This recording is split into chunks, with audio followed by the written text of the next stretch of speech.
Romesh, congratulations, winner of Entertainment Performance for the Ranganation. Thanks very much.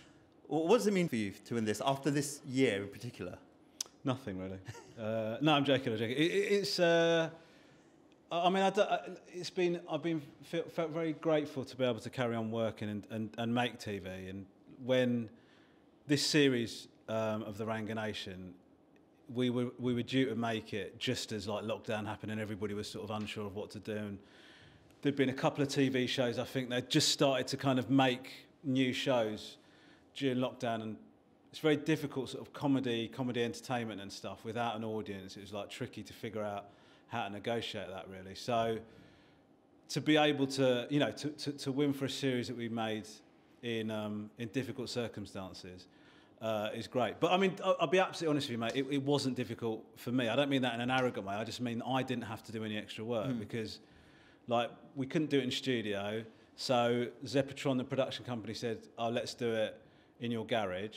So they sorted out the garage. They set up all the tech. I just had to walk into the garage and I was sat down. If anything, it was easier than when I was doing the previous series, you know what I mean? So, but like when we started doing it, and obviously they were going out a couple of days after we were recording them, because it's topical, we started to feel like people were really enjoying it. You know, because you're obviously nervous. You think this is a different version of the show. How's it going to go down? And then people started going, oh, I like it, it's good. And then people started going, they prefer it to... I mean, it was a bit of a conundrum, to be honest with you. I mean, I don't know what the permanent version of that show is going to be now. But yeah, I mean, that's definitely in an awkward spot now, right? Basically, I mean, we did the third series, and that was kind of... You know, the first series was a studio, then the second series was a garage made to look like my studio, and then the third series we've just done is a studio made to look like my garage. It was made to look like the studio. So I don't know what's going to happen. It's like Inception. Were you worried in terms of gauging the mood of the public? Did you think...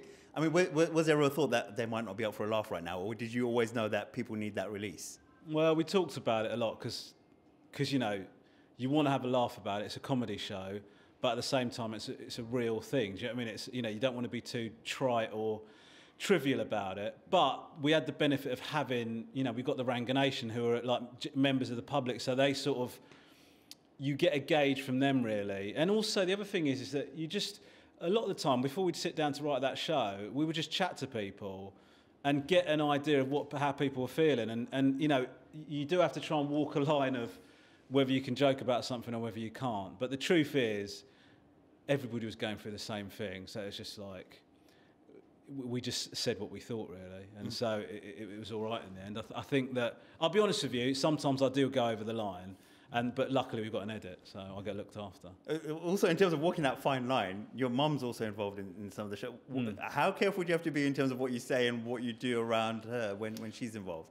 No, I don't really have to be careful at all, to be honest with you. My mum is pretty unoffendable. Like, you know, she's fairly unflappable. And, you know, people talk about me, because, you know, I'm quite a sweary bloke, and people talk about me swearing in front of my mum. But the reason I swear so much is because of my mum. I mean, I grew up with my mum swearing around the house left, right and centre. So she's... So I'll be honest with you, when we started doing it, occasionally we'd start talking about something, and then afterwards I'd phone her up after we'd done the recording and go, is that all right? And she'd go, no, don't worry. If anything, it's the other way. She says stuff to freak me out more than I do. I can imagine that. You'd be on the edge when she starts going down a certain road and it's like, oh no, yeah, exactly. This is coming now. I mean, the stuff she says about her sex life and stuff is absolutely unacceptable. Well, finally, I mean, given this year, I'm assuming you've been at home like everyone else. Yeah. And like you said, you've been stuck in your garage for some of it.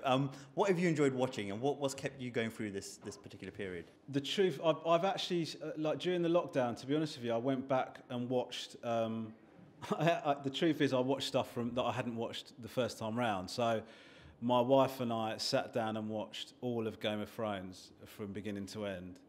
And listen, it's an amazing show. I don't know if I'd recommend it like to watch in the intense way that we did, because we, as many couples did, ran out of things to say to each other. So you're just desperately putting on TV to try and fill the void in your lives. And it's just a very intense way to take in Game of Thrones. Watching it like an episode every week or whatever is one thing. To sit for 3 hours and then sit and watch, you know, I wouldn't recommend it, but it was great. I love the show. It was worth it. You enjoyed it in the end. I did. Yeah. Excellent. I mean, you know, there was some problems with the last series, but I don't want to go into that now. No, on a light-hearted interview. Yeah, we'll end it there on a good note. Sure. Excellent. It was great. I loved it. Well, congratulations again. Thanks, man. Great year to win it, I think. And like you said, you kept the nation going, and we're all glad for it. Thank you. Did you mean that? I kept the nation going? Yeah, you did. What an incredible thing to say. Have you said that to everyone else? I actually don't think I have. No. So there you go. Because I meant it right there. Honestly, that really means a lot because I thought this is just like a this one is of these like standard kind of like rubbish. No. I mean, you actually said something really. No, I'll tell you. You've really touched me. I'll tell you what we did is that I actually went around the country speaking to people who were at home in lockdown, and we did a little documentary and speaking to them about what shows kept them going. Sure. And your show did come up quite a lot, and for me personally, it definitely did. So, okay, great. Thank you so much. Wow. I feel like I'm being pranked. You're not, honestly. Huh? No, Is this guy winding me up? No, I'm joking. You won the award. It's real. You can take that. Joking. Thank Cheers, you. man. Thank you very much. Mate. Cheers, man.